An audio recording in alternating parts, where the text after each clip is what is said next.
Hola amigos de ASEM y el curso de ASEM UFRO de Medicina de Urgencia. Mi nombre es Michel Rey. Debí haber presentado con ustedes el pasado 25, tuvimos un problema en el turno, bueno, desgraciadamente así es la urgencia, así que me había comprometido de hacerles este video, era la presentación de intoxicado por benzodiazepinas y además por antidepresivos. Y efectivamente, este es un grupo farmacológico en el cual existe bastante desconocimiento, y no solamente de la patología de base psiquiátrica que llevó al paciente a consumir esto o si fue algo accidental, sino que muchas veces hacemos cosas de más. Y hacemos cosas de más porque tratamos de estandarizar el manejo de todos los pacientes, y la toxicología es una especialidad, es una subespecialidad, y nosotros tenemos que aprender que debemos optimizar el manejo de los pacientes intoxicados o con riesgo de intoxicación en el servicio de urgencia. Así que recordar, en primer lugar, que efectivamente estamos ante una patología psiquiátrica. Por lo tanto, es alguien que no se levantó por la mañana y les dijo, voy a echarle a perder el turno, voy a hacerlo sentir mal, voy a hacerlo sentir incómodo. Y no es alguien que, porque tú le des una enseñanza, un refuerzo negativo en el servicio de urgencia, va a aprender y no lo va a dejar y no lo va a hacer en un futuro. Porque no lo hizo por llamar la atención, porque no lo hizo porque efectivamente está aburrido, sino porque tiene una patología psiquiátrica de base, y es una patología que nosotros en el servicio de urgencia muchas veces no vamos a ser capaces de hacer el diagnóstico, e incluso no vamos a ser capaces de cambiar el curso. Ahora sí, si podemos cambiar el curso de la enfermedad y podemos no agregarle morbimortalidad a los pacientes intoxicados. La diferencia entre una consulta psiquiátrica y nosotros es que nosotros trabajamos en estas condiciones, donde hay muchos pacientes. Por lo tanto, muchas veces los pacientes que llegan intoxicados son pacientes que para nosotros nos molestan, nos causan contratransferencia, por el sentido de que tengo un paciente que necesita una cama de unidad coronaria y no tengo un paciente que necesita una UCI, un intermedio y no tengo, y de pronto este paciente que nosotros asumimos que iba bien por la vida, decidió tomar pastillas y llegar a un servicio de urgencia. Pues bien, acuérdense lo que dije inicialmente. Estos no son pacientes que se levantan por la mañana con ganas de hacerle o echarle a perder su turno. Son pacientes que están enfermos y son una patología que nosotros debemos tratar en el servicio de urgencia. En 1994 se dictó una ley en Chile, una ley que regulaba efectivamente el despacho de psicofármacos y cómo debía hacerse esto, con el objetivo de evitar que estos psicofármacos cayeran de forma libre a la población en general.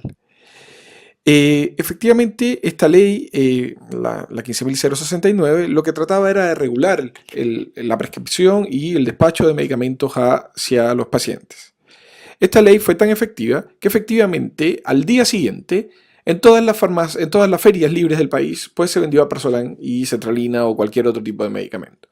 ¿Por qué? Porque la realidad es que muchos pacientes que son recetados con esto, bueno, venden sus medicamentos.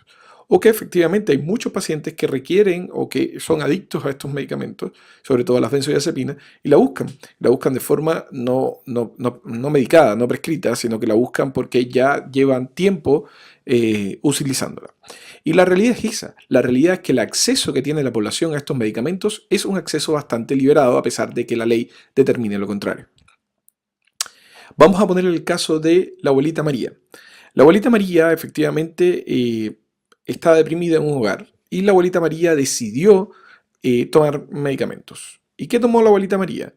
Pues se dedicó a ingerir 6 comprimidos de sertralina y 20 comprimidos de Aprazolam. Nos llaman, nos dicen que vamos a llegar efectivamente en 5 minutos, y lo que nos llama la atención es que cuando vemos llegar la ambulancia se queda afuera del servicio de urgencia por 15 minutos, cosa que es bien raro, porque generalmente cuando es un servicio de transferencia y tú llegas, tú descargas tu paciente y efectivamente haces el traspaso de tu paciente al servicio hospitalario. Pero no, abuelita María se quedó afuera en la ambulancia 15 minutos y no salía nadie de la ambulancia. De hecho, tuvimos que ir a preguntar qué estaba pasando. Y lo que sucedió es que abuelita María estaba convulsionando y supuestamente tenía que, o convulsionaba casi llegando al servicio de urgencia.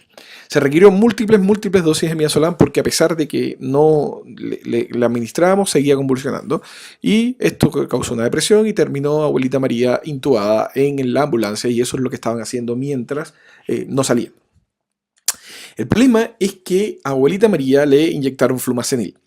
Y vamos a ver que el flumacenil, a pesar de que es un antídoto efectivo para las benzodiazepinas, no es el tratamiento para el paciente que está intoxicado o que tiene una sobredosis de benzodiazepinas.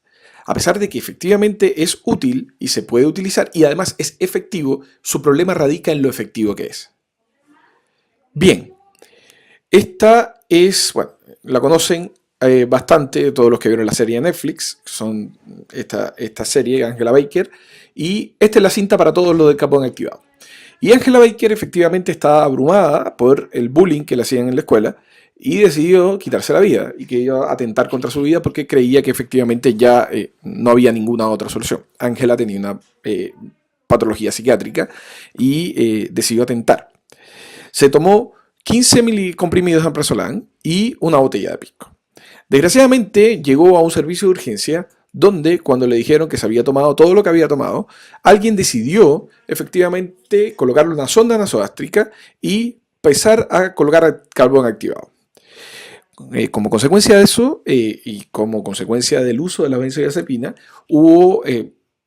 Ángela empezó a comprometerse desde el punto de vista que se colocó con somnolencia y vomitó. Y el problema es que vomitó y aspiró todo lo vomitado. Por lo tanto, no solamente el contenido gástrico del pisco, sino que el carbón activado llegó al pulmón de Ángela. Y efectivamente, Ángela terminó secuelada para toda la vida porque hizo una neumonitis química de la cual no existe recuperación. Y quedó secuelada por un manejo médico en una institución médica. Enseñanzas para evitar caer en el lado oscuro, enseñanzas de la fuerza. Recordar que estos medicamentos son un grupo seguro y generalmente son un grupo seguro. Rara vez pueden comprometer la vida del paciente o muy específicamente algunos sí pueden hacerlo y tenemos que identificarlo. Hacer de más es menos. No existe como el Señor de los Anillos un anillo para dominar a todos. El tratamiento de cada paciente es individualizado. Cada consulta es un mundo nuevo, a pesar de que sea el mismo paciente. Y el enfrentamiento siempre debe ser estructurado. No tratar de adaptar un protocolo de manejo a un paciente, sino no adaptar el paciente al protocolo, sino tratar de adaptar el protocolo al paciente. Enfrentamiento estructurado y saber qué hay que hacer en cada caso. ¿Dónde actúan las benzodiazepinas en general? Y es el receptor GABA. El receptor GABA es el principal inhibidor del sistema nervioso central. Y es un receptor bien interesante, porque lo que hace es que cuando se activa, permite el paso de los iones cloros hacia adentro de la célula, y eso hace que la célula se inhiba porque se aleja de su potencial de acción. Tiene muchos receptores. Tiene receptores para GABA, que es gamma aminobutírico, tiene receptores para benzodiazepinas, tiene receptores de sopiclona, tiene receptores para propofol, por ejemplo. Son receptores que su función es inhibitoria, por lo tanto siempre van a tener síntomas negativos, compromiso de conciencia, sueño, somnolencia, y para eso se utilizan muchas veces. El problema que tienen estos receptores GABA es que el cerebro se acostumbra a tener su inhibición. Y existen muchos, y sobre todo los medicamentos que más se prescriben para inhibir el GABA son las benzodiazepinas. Y estas tienen un tiempo de acción y un inicio que son bastante variables. Y ahí está la clasificación. Desde acción corta hasta acción intermedia y de larga acción. Sobre todo el diazepam es el de mayor larga acción por sus metabolitos intermedios. Las benzodiazepinas a nivel del sistema nervioso central efectivamente son hipnóticos y sedantes. Pueden producir amnesia anterógrada, que se usa para los procedimientos desagradables que requieren pseudoanalgesia. Es un anticonvulsivante porque inhibe, y sobre todo inhibe el potencial de acción. Y a muy altas dosis puede deprimir el centro respiratorio. Ojo, la depresión del centro respiratorio del grupo benzodiazepinas es extremadamente raro. Y generalmente está dada por la coexistencia con otro fármaco depresor del sistema del centro respiratorio. Por lo tanto, una intoxicación por benzodiazepina per se es muy raro que produzca una depresión del centro respiratorio. Y esto es lo primero que tienen que tener en cuenta, chiquillos. A la hora de que venga alguien que se tomó 15, 20, 25 comprimidos de alprazolam, lo primero que hay que hacer es mirarlo. Es mirarlo y nada más, porque efectivamente este paciente tiene su droga, tiene un perfil muy seguro. Por lo tanto, tratar de tomar condiciones o adaptar escalas como el Glasgow, puede decir, tiene Glasgow 8, así que hay que intubarlo, es un error muy frecuente. Cada vez que ustedes en alguna fiesta universitaria ingieren gran cantidad de alcohol, no todos, pero los que lo hacen, el Glasgow le baja 8 si se lo vamos a calcular y no terminan intubados generalmente. Por lo tanto, las benzodiazepinas pasa algo muy similar. Otro grupo farmacológico importante son los inhibidores de la recaptación de serotonina. La sertralina es como el fármaco modelo de este grupo, pero existen muchos más. Se han avanzado porque no solamente recaptan la serotonina, sino que recaptan otras drogas otros neurotransmisores, disculpen, que tienen o que generan síntomas positivos para el paciente, como noradrenalina y adrenalina, además de la serotonina. Por lo tanto, hay diferentes grupos farmacológicos según esto. Todos lo que hacen lo que hacen en sí es aumentar la cantidad de neurotransmisor serotoninérgico que efectivamente está vinculado con los trastornos del ánimo. Aquí están los diferentes grupos y ahí están los diferentes exponentes de cada grupo y si se dan cuenta, todos lo que hacen es recaptar serotonina y algunos hacen además noradrenalina y adrenalina y estos debemos reconocerlos también porque pueden dar síntomas distintos que los clásicos recaptadores de serotonina. Y lo que hacen es, en la unión sináptica, inhibir efectivamente la recaptación o bloquea la recaptación y la reabsorción de serotonina en el espacio sináptico. Por lo tanto, lo que hacen es aumentar la concentración de neurotransmisor serotonina. Más de 6 horas es muy seguro. Si el paciente se tomó 50 comprimidos y después de más de 6 horas no experimentó ningún síntoma, chiquillos, este paciente es absolutamente seguro de dar de alta. Ojo, dar de alta desde el punto de vista médico, desde el punto de vista psiquiátrico, hay un mundo por hacer por delante y es una evaluación completamente distinta. Pero desde el punto de vista orgánico, desde el punto de vista biológico, el paciente va a andar bien. Por lo tanto, si ven que el paciente lleva más de 6 horas de la ingesta y está tranquilo, no hagan nada más desde el punto de vista médico. Y lo que puede aumentar, y lo que hacen este grupo farmacológico generalmente, y por lo que es conocido, es por aumentar la concentración de serotonina. Y eso es un toxídrome que se llama serotoninérgico, y que lo que hace es producir un poco de agitación, o agitación más que un poco, hiperreflexia y taquicardia. Adivinen cuál es el tratamiento del síndrome del toxídrome serotoninérgico, si lo reconocen. Pues efectivamente, reanimación, enfriar al paciente si hace hipertermia, y darle benzodiazepinas. Por lo tanto, al paciente con serotoninérgico lo vamos a darle un aumento de la concentración de serotonina para ver la agitación. Y el tratamiento es absolutamente de soporte y usando serotonina. No, pero es que el paciente efectivamente ya ingirió alprazolam. No importa, si el paciente está agitado en contexto de que tú reconociste un toxídrome serotoninérgico, pues el tratamiento es benzodiazepinas. Colocar infusiones frías si efectivamente está hipertérmico y volumen. Es eso, es soporte esperando que el fármaco se vaya. Y esta es la mala de la familia de los antidepresivos, que por suerte cada día se usa menos, pero sigue teniendo uso y en Chile mucho más, que son los tricíclicos. Y los tricíclicos, el problema que tienen, que es una droga bastante sucia. Supuestamente son inhibidores de la monoamina oxidasa y por eso es su acción antidepresiva, pero la realidad es que actúan en varios sitios. Actúan en la acción presináptica de la recaptación de serotonina y norepinefrina, discúlpenme, no de la monoaminoxidasa, sino acá queda acá. Actúan efectivamente en los canales de sodio del potencial de acción, actúan en los canales de potasio de salida, también en el receptor muscarínico y efectivamente el receptor histamínico, son alfa bloqueadores también y efectivamente también bloquean el receptor GABA. Por lo tanto, su constelación de síntomas es gigante. Puede dar desde efectivamente taquicardia, midriasis, pero puede dar sedación o incluso convulsiones. Es una droga sucia, es una droga bien mala y que es una droga que hay que actuar inmediatamente. Pero desde el punto de vista eléctrico es su mayor desastre. ¿Por qué? Porque actúa sobre el potencial de acción cardíaco. ¿Y qué produce esto? Produce un electro similar a este y que en este electro existe una taquicardia que es efectivamente, por lo que habíamos visto anteriormente, que bloquea los receptores muscarínicos de acetilcolina, por lo tanto puede producir una taquicardia, pero también al bloquear los canales de sodio puede producir un ensanchamiento del QRS con un ABR positivo y es súper característico. Y lo otro es que produce un QT largo. ¿Por qué? Porque también bloquea los canales de salida de potasio. Por lo tanto, cuando vean un electro ancho taquicárdico con un QT elevado y un ABR positivo, piensen en una intoxicación por tricíclicos, piensen en una intoxicación por canales de sodio y canales de potasio. Y esto es bien característico. ¿Y cuál es el manejo? Pues bicarbonato de sodio, aporte de sodio, para que efectivamente poder activar todos estos canales de sodio que se están bloqueando. Así que esta familia sí hay que conocerla, esta es la mala de la película, y de todas maneras, cuando hay tricíclicos, el mejor indicador de que la cosa va mal es el electrocardiograma. Bien, a pesar de esto, muchas veces no sabemos de qué o con qué los pacientes se intoxicaron. Y para eso el manejo debe ser siempre indiferenciado cuando hay un motivo de consulta que es intoxicación o ingesta indebida de algún fármaco. La evaluación primaria, como pilar fundamental, la descontaminación-absorción, la terapia específica de antídoto, el apoyo toxicológico. Efectivamente, esto debería ser un orden. Ahora, esto no significa que siempre lo vamos a usar. La evaluación primaria ya hemos hablado muchísimo, que es nuestro pilar, donde tiene un componente subjetivo, que vemos que el paciente está mal, y un componente objetivo, que son estas 5 letras que nos robamos de la TLS.